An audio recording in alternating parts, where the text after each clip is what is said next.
باللہ من الشیطان الرجیم بسم اللہ الرحمن الرحیم وصلی اللہ علی محمد وآلہ الطاہرین۔ قال امام الحسن علیہ الصلاۃ والسلام، امام حسن علیہ السلام نے فرمایا ہے کہ جو چیز تم اپنے لیے پسند کرتے ہو وہی چیز دوسرے کے لیے پسند کرو۔ مثال کے طور پر میں آپ کی خدمت میں عرض کروں، ہم تو کیلا کھانا چاہتے ہیں 60 روپے درجن والا، اور کسی کو دینا ہے تو سوچ رہے ہیں 30 روپے اور 20 روپے میں مل جائے، تو ایسا نہ ہو، یہ ایک مثال ہے۔ تو لہٰذا جو چیز اپنے لیے پسند کرتے ہو وہی چیز تم سامنے والے کے لیے پسند کرو۔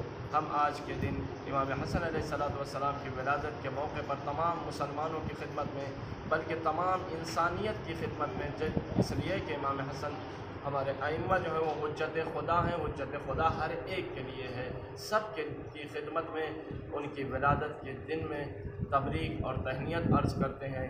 یہ باب رسالت و عصمت و طہارت کا پہلا پھول ہے جو جناب سیدہ کے دامن میں کھلا ہے۔ پروردگار اس پھول کے واسطے سے، امام حسن کے واسطے سے ہم دعا کرنا چاہتے ہیں اور تیری بارگاہ میں ان کو اپنا وسیلہ قرار دیتے ہیں۔